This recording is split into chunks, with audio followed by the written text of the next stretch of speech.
They were laughing when they said it. That's what still echoes. Not the number, though. 3.5 million has a way of carving silence. But the laughter, it sounded like glass. Tired, practiced, cruel. I remember the way my hands stayed still on the table. My brother Marcus's wedding band gleamed like a trophy. My parents leaned back like judges delivering a verdict they'd decided years ago. "You're alone anyway," my mother Catherine said, her fingers wrapped around a crystal wine glass that cost more than some people's monthly rent. "Your brother deserves it more." I didn't blink. I didn't tremble. I didn't scream. I just said, "Is that so?" Then, calmly, "Don't worry. It will be handled." The dining room of my parents' estate smelled like lemon polish and slow-burning candles. Monaco brochures sat on the table like war propaganda. Luxury yachts, champagne skies, marble hotel balconies. My brother Marcus smirked, proud of his theft, dressed as celebration. His wife, Vanessa, a woman who measured human worth in carats and square footage, tapped her perfectly manicured nails against the table, already mentally decorating the penthouse suite. My father, Richard, avoided eye contact like accountability was too bright to face. He'd always been good at that. 32 years of looking through me like I was furniture. Useful furniture, mind you. The kind you never thank, but always expect to be there. The room was warm. My chest was ice. They liked me quiet, predictable, useful. I was the one who signed papers carefully, who never missed deadlines, who thought long before acting. I was the one who'd managed grandmother's trust for 12 years without taking a single vacation day. I was the one who'd grown that trust from $8 million to $47 million through careful investments, while my brother crashed 3 startups and burned through 2 marriages. But Marcus was the wildfire they adored. He wrecked, they rebuilt. He burned, they applauded the flames. He decided to marry for the 3rd time, and they decided my future was funding material. Their logic had always been simple. I didn't complain, so I didn't matter. What they didn't know was that I'd stopped being the quiet daughter 6 months ago, the moment I found the wire transfers. Let me take you back. 6 months before the Monaco announcement. It was a Tuesday in October when I first noticed the discrepancy. A Tuesday, because Tuesdays were when I reconciled the trust accounts, a habit I'd developed in my 20s, back when our father's financial advisor, Harold Chen, had first handed me the responsibility with a condescending pat on the head. "You're good with numbers, Eleanor," he'd said. "Your brother, well, Marcus has other talents." Other talents. That was one way to put it. Marcus's talents included expensive hobbies, expensive divorces, and an expensive cocaine habit our parents pretended not to know about. I was reviewing the quarterly statements when I saw it, a transfer of $340,000 to an account I didn't recognize. The notation simply read, "Family Discretionary Allocation, MC, MC Marcus Chen." I pulled up the previous quarter. Another transfer, $275,000. The quarter before that, $420,000. I went back 3 years. The total came to $4.2 million, all marked as discretionary allocations, all signed off by Harold Chen, all going to my brother. The trust documents were clear. Grandmother's will had been explicit. The trust was to be managed by me, with distributions requiring my signature. Any amount over $50,000 needed dual authorization from both the trustee, me, and the financial advisor. But Harold had been forging my signatures. I didn't confront anyone. I didn't call my parents in outrage. I didn't even tell my therapist, and I tell her everything. Instead, I started watching, quietly. Carefully, I tracked transfers, I followed signatures, I listened when they forgot I could hear. Our family home had 7 bedrooms, 4 bathrooms, and exactly 0 sound insulation between the study and the adjoining library, where I spent most of my evenings, cataloging our grandmother's rare book collection. "The idiot wants to do Monaco for the wedding," my father said one evening, his voice drifting through the wall. "The whole thing will cost $500,000 minimum." "So? We'll pull from the trust," my mother replied. "Eleanor never checks anything anyway, she just signs what Harold puts in front of her. And if she does notice, then we'll tell her the truth, that Marcus needs it more, that she's 42 and alone, and what does she need money for? Cat food?" They laughed, that same glass-breaking laugh. I sat in the dark library, a first edition Dickens in my lap, and I didn't cry. I didn't even feel sad. I felt something else entirely, something cold and patient and utterly focused. That night, I created a new email address, something generic, eleanor.chen.backupegmail.com. I started forwarding documents to myself, every transfer, every forged signature, every email between Harold and my parents discussing how to manage Eleanor's portion. I photographed the trust documents. I recorded conversations through the wall. I pulled Harold's notarization records and discovered his license had lapsed 3 years ago. Every document he'd signed since then was legally questionable. I wasn't gathering evidence for a confrontation. I was building an arsenal. Marcus announced his engagement to Vanessa in December, 3 months before that fateful dinner. She was 29, blonde, and possessed the emotional depth of a kiddie pool. But she came from money, or at least her father did, and Marcus saw her as his ticket to legitimacy. "I'm thinking destination wedding," he said at Christmas dinner, Vanessa hanging off his arm like a designer accessory. "Monaco, the Hotel de Paris, very exclusive. Sounds expensive," I said mildly. My mother shot me a look. "Don't be negative, Eleanor." "I'm not being negative, I'm being accurate. A Monaco wedding at the Hotel de Paris would cost roughly $500,000. Where's that money coming from?" Silence. Then my father cleared his throat. "We'll discuss it later, as a family." But they didn't discuss it with me. They discussed it with Harold, behind closed doors, while I catalogued grandmother's jewelry collection in the next room. $3.5 million should cover everything, Harold said. The wedding, the honeymoon, a down payment on a place in the city for them. We can pull it from the trust's real estate holdings. "And Eleanor's share?" my mother asked. "She'll still have the book collection and the family home when we're gone. That should be enough for a woman her age." A woman her age, 42, unmarried, childless, therefore worthless. But what they didn't know, what none of them knew, was that I'd spent the last 3 months becoming the majority silent shareholder of my father's struggling investment firm. It wasn't difficult. Father's company had been hemorrhaging money for years, bad investments, worse judgment, and a gambling habit he thought no one knew about. When his largest investor threatened to pull out, I stepped in through a shell company registered in Delaware. Chen Capital Solutions. Majority stake acquired for $2.3 million, money I'd saved over 20 years of living frugally, while my brother burned through his trust distributions like kindling. On paper, the company's savior was a mysterious venture capital firm based in Manhattan. In reality, it was me, sitting in the library, cataloging books, waiting. The Monaco dinner happened in March. Spring had just begun to thaw the Hudson Valley frost, and my mother had insisted on a family meeting to discuss exciting news about Marcus's future. I knew what was coming. I'd read their emails. I'd heard their whispered plans. I'd watched Harold Chen adjust the trust documents, practicing my signature until he could forge it without hesitation. But I went anyway, dressed modestly, as always. Sensible cardigan, reading glasses perched on my head, the very picture of the spinster aunt they believed me to be. $3.5 million, my father announced, as if he were presenting me with a gift. For Marcus and Vanessa's wedding and their new start. Monaco first, then a brownstone in the city. My brother raised his glass. Vanessa giggled. My mother smiled at me, her expression practiced, like she was explaining something to a slow child. "You understand, don't you, Eleanor? Marcus has a family to build. You're settled. You have the house, the books, your cats." I didn't have cats. I had 3 investment portfolios, a law degree I'd never used, and a quietly simmering rage that had been building for 3 decades. But I just smiled. "Is that so?" I said.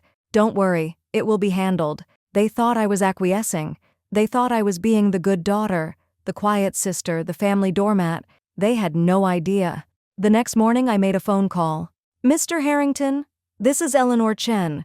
I believe we have some matters to discuss regarding Chen Capital Solutions and its controlling interest in Richard Chen's investment firm." Pause. Then, "Ms. Chen, I've been expecting your call." "I imagine you have. I'd like to schedule a meeting. This week, if possible." "Of course. Shall we say Thursday? My office, 10 a.m.? "Perfect. Oh, and Mr. Harrington, bring the original partnership documents. All of them." I hung up and poured myself a cup of tea. Earl Grey, my grandmother's favorite. The game was just beginning. James Harrington was my father's oldest friend and business partner. They'd started the firm together 30 years ago, back when my father still had vision and ambition. But time and success had made my father lazy, while James had grown shrewder. He knew about the embezzlement. He knew about the trust fraud. He knew about the forged signatures. He'd known for years. "Why didn't you say anything?" I asked, sitting across from him in his mahogany-paneled office. James leaned back in his leather chair, his silver hair gleaming in the afternoon light. "Because I was waiting for you, Eleanor. For me. Your grandmother was my first investor. Did you know that? Back in 1987, when Richard and I were just two kids with a dream and a business plan scribbled on napkins. Margaret Chen believed in us when no one else did. She gave us $100,000 and said, 'Make me proud, James.'" He paused, his eyes distant with memory. "She made me promise something before she died. She said, 'Watch out for Eleanor. They'll try to take everything from her. When that happens, make sure she has what she needs to fight back.'" I felt something loosen in my chest, something I hadn't realized I'd been holding tight for years. She knew? Your grandmother knew everything. She saw what your parents were. She saw what Marcus would become. And she saw what you would need to survive them. He slid a folder across the desk. "These are copies of every fraudulent transaction Harold Chen has made on behalf of your family. Every forged signature, every trust violation. I've been collecting them for 12 years. I opened the folder, page after page of evidence, enough to send Harold to prison, enough to expose my parents, enough to destroy Marcus. "Why now?" I asked. "Because now you own 51% of your father's company. Now you have the power to do something about it. And now," he smiled, a thin, sharp smile, "now they've finally pushed you too far." I closed the folder. "I want to do this cleanly," I said. "No public scandal, no criminal charges, at least not initially. I want to take everything from them the same way they tried to take everything from me, quietly, legally, permanently." James nodded. "Then let me tell you about the restructuring clause in your father's partnership agreement and the forensic accountant I've had on retainer for the past decade." We talked for 3 hours. By the time I left his office, I had a plan. Not a plan for revenge. Revenge was emotional, messy, satisfying, but temporary. No, I had a plan for justice, cold, methodical, and absolutely devastating. The first piece fell into place 2 weeks later. My father received a letter from the SEC, not an investigation, not yet, but a routine audit request regarding certain irregularities in his firm's financial disclosures, the kind of request that makes lawyers nervous and accountants sweat. He called me that evening, his voice tight with barely concealed panic. "Eleanor, you handle the trust accounts. Have you noticed anything unusual in the filings?" "What kind of unusual?" "Discrepancies. Unauthorized transfers. That sort of thing." I pretended to think about it. "No, Father. Everything looks in order on my end." "Why? Is there a problem?" "No, no problem. Just keep an eye on things, will you?" "Of course. I always do."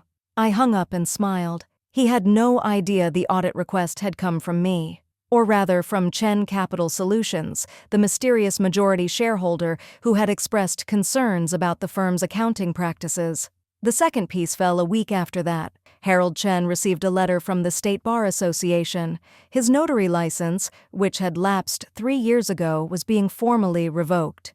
Every document he'd notarized since the lapse was being flagged for review, including every trust distribution he'd authorized on behalf of my parents, including every forged signature he'd used in my name.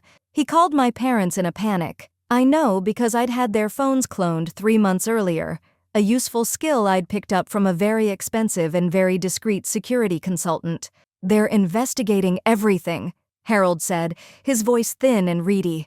"Every document, every signature. If they find out about the trust—" "They won't," my father said, but he didn't sound confident. "Eleanor doesn't suspect anything." "How do you know?"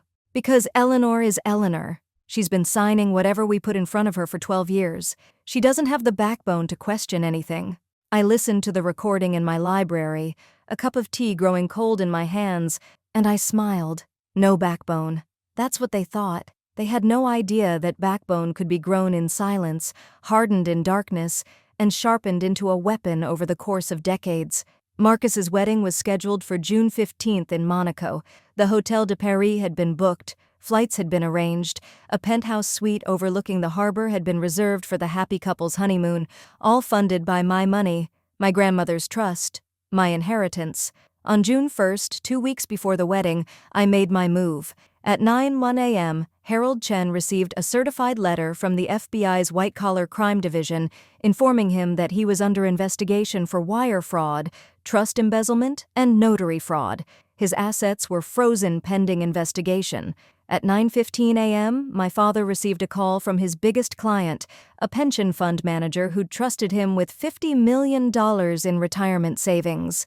The client had received an anonymous tip about accounting irregularities and was pulling out immediately. At 9:30 a.m., my brother Marcus discovered that his credit cards had been declined. All of them. The joint account he shared with Vanessa was frozen, the Hôtel de Paris was calling about an unpaid deposit, and at 10 a.m. I walked into my father's office, sat down across from his desk, and smiled. "Good morning, Father." He looked up, his face ashen. "Eleanor, this isn't a good time." "No," I agreed. "I imagine it isn't, but I thought you should know. I've resigned as trustee of grandmother's estate." "You've what?" "Resigned. Effective immediately. I've also filed a report with the State Attorney General's office regarding 12 years of trust fraud, document forgery, and embezzlement. Harold Chen is being arrested as we speak, and your firm—" I paused, savoring the moment. "Your firm is now under SEC investigation for financial fraud." My father's face went from ashen to purple. "You can't do this. We're your family." "Yes," I said, standing. "You are. Which is why you should have known better than to steal from me." I walked to the door, then paused. "Oh, and Father?" "Chen Capital Solutions, the venture capital firm that owns 51% of your company? That's me. I've called an emergency board meeting for this afternoon. I recommend you attend." I left him sputtering behind his desk. It was the most satisfying moment of my life, and it was only the beginning. The board meeting was short, but memorable. I sat at the head of the table, a position my father had occupied for 30 years, and laid out the evidence: the fraudulent transactions, the embezzled funds, the forged signatures, the SEC violations. The other board members, most of whom had suspected something was wrong for years, listened in stunned silence. "As majority shareholder," I concluded, "I am exercising my right to remove Richard Chen as CEO and dissolve the current management structure. James Harrington will serve as interim CEO while we conduct a full forensic audit." My father tried to interrupt. "You can't." "I can. I did. It's done." I gathered my papers. "The board will vote now. All in favor of my proposal?" Every hand went up, including James Harrington's.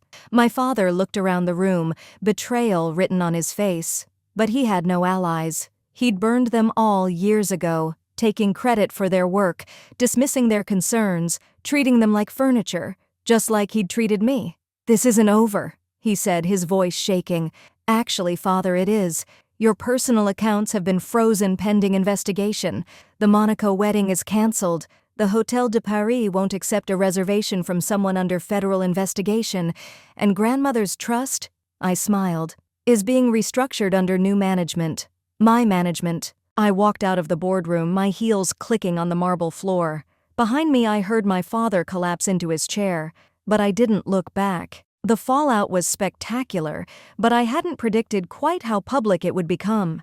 The following Monday, the Wall Street Journal ran a front-page story: "Chen Investment Firm under SEC investigation, allegations of fraud and embezzlement." The article detailed my father's decades of mismanagement, Harold Chen's forged documents, and the mysterious whistleblower who had brought it all to light.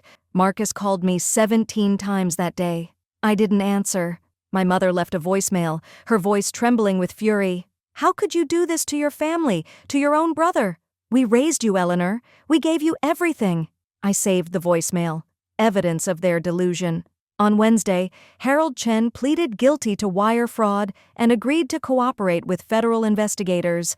In exchange for a reduced sentence, he provided detailed testimony about my parents' involvement in the trust scheme.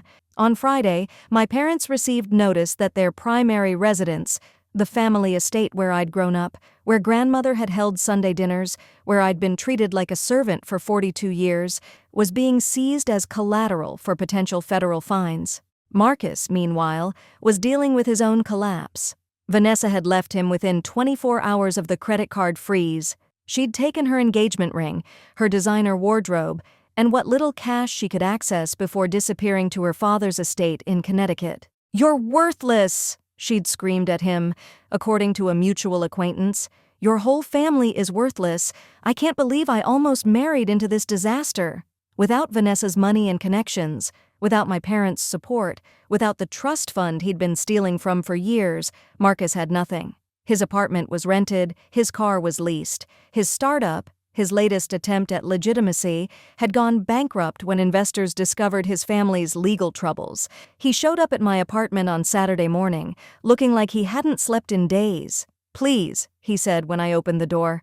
"Eleanor, please. You have to help me." "No, Marcus, I don't. We're family." "Yes, we are. And for 12 years, you stole from me. For 12 years, you laughed at me. For 12 years, you treated me like I was nothing, just a source of funds for your ridiculous lifestyle and your expensive divorces." He started to cry, actual tears running down his cheeks. I felt nothing. "I didn't know," he said. "I didn't know it was your money. Mom and Dad said it was from a trust. It was from a trust. My trust. Grandmother left it to me, Marcus. Because she knew exactly what you were, what all of you were." He reached for my hand. "Please, Ellie, I'm your brother." I stepped back. "You stopped being my brother the day you laughed when they said I didn't deserve my own inheritance, the day you raised your glass and toasted my humiliation." I closed the door in his face. Through the wood, I heard him sobbing. But I didn't open it again. Some doors, once closed, should stay closed. The trial took 6 months. Harold Chen received 8 years in federal prison for wire fraud, document forgery, and conspiracy to commit trust embezzlement. He cried when the sentence was announced. My father received 5 years for financial fraud, SEC violations, and conspiracy. He didn't cry. He just stared straight ahead, his face a mask of disbelief. My mother, who had always been more careful, received 3 years of probation and 500 hours of community service. She was stripped of her social standing, her country club membership, her charity board positions. For a woman who lived for status, it was a fate worse than prison. Marcus wasn't charged. There wasn't enough evidence to prove he knew the money was stolen, but he was named as an unindicted co-conspirator in the court documents, which was almost as damaging. No legitimate business wanted anything to do with him. No investor would touch him. No woman would date him. He moved to Arizona. Last I heard, he was selling used cars in Scottsdale, living in a 1-bedroom apartment and attending AA meetings 3 times a week. As for me, I took control of grandmother's trust, all $47 million of it, plus the recovered funds from Harold's seized assets, plus the settlement from my parents' estate, plus my own savings. I restructured my father's company under new management, with James Harrington as CEO and myself as chairman of the board. Within 2 years, we'd recovered from the scandal and grown by 40%. I sold the family estate and donated the proceeds to a women's shelter in my grandmother's name. I bought myself an apartment in Manhattan. Nothing ostentatious. Just a nice 2-bedroom with a view of Central Park, where I could read my books and drink my tea and enjoy the silence of victory. The silence of peace. 3 years after the trial, I received a letter. It was from my mother, written from her daughter-in-law's spare bedroom in New Jersey, where she'd been living since the estate was seized. "Eleanor," it read, "I know you'll never forgive us. I'm not asking for forgiveness. I'm asking for understanding. We did what we did because we loved Marcus, because he needed us, because he was always the one who struggled, and you were always the one who was fine. We thought you'd be okay without the money. We thought you didn't care about such things. We were wrong. I see that now. I'm sorry." I read the letter twice. Then I walked to my fireplace, a real one, with a marble mantel and antique brass tools, and I held the letter over the flames. "You were wrong," I said softly, "but not about what you think." The paper caught fire, orange and gold curling at the edges. "You were wrong to think I was fine. You were wrong to think I didn't care, and you were wrong to think I'd never fight back." The letter dissolved into ash. I brushed my hands on my cardigan and returned to my chair, where a first edition Jane Austen awaited me. Outside my window, Manhattan glittered in the evening light. Somewhere in Arizona, my brother was closing the lot for the night. Somewhere in New Jersey, my mother was crying into her pillow. Somewhere in federal prison, my father was counting the days until his release, and here I was, in my apartment, with my books, with my tea, with my $50 million fortune and my controlling stake in a thriving investment firm. They had called me the quiet one, the boring one, the spinster sister with nothing to live for. But what they never understood, what people like them never understand, is that quiet isn't the same as weak. Quiet is patient. Quiet is observant. Quiet is the sound of someone building a fortress while you're too busy laughing to notice. I took a sip of my Earl Grey and smiled. Grandmother would have been proud. 6 months later, I received one final call. It was from Marcus. He was drunk. I could hear it in the way he slurred his words. And he'd somehow gotten my new number. I just wanted to say, he mumbled, that I'm sorry. I'm really, truly sorry. You didn't deserve what we did. You were always the best of us, Ellie. The only one who actually gave a damn about the family. And we took that for granted. I didn't respond. I'm in therapy now. AA too. I'm trying to be better, to be the person Grandma wanted me to be. Silence. Do you think you could ever forgive me? I thought about it, really thought about it. Then I said, maybe someday, Marcus, but not today. I hung up. Forgiveness, I've learned, isn't something you give to people who hurt you. It's something you give to yourself when you're ready to stop carrying the weight of their betrayal. I wasn't there yet. Maybe I never would be, but I'd stopped carrying their weight a long time ago, the moment I walked into that boardroom and took back what was mine. Now I carried something different. Something lighter, my own life, my own choices, my own future. And that, I decided, was enough. Epilogue. 1 year later. The invitation arrived on a Tuesday. You are cordially invited to the Margaret Chen Memorial Library grand opening, it read, funded by the Eleanor Chen Foundation. I'd commissioned the library 3 months after the trial. A beautiful stone building in the heart of the town where my grandmother had grown up, filled with rare books, reading nooks, and a children's wing designed to inspire the next generation of readers. On the day of the opening, I stood before the crowd, local officials, library patrons, journalists, and I spoke about my grandmother, about her love of books, about her belief that knowledge was power, about her quiet strength, her hidden depths, her faith in me. She taught me something important, I said, my voice steady. She taught me that the quietest people often have the loudest stories to tell, that patience isn't weakness, it's strategy, and that the best revenge isn't destruction, it's success. The crowd applauded.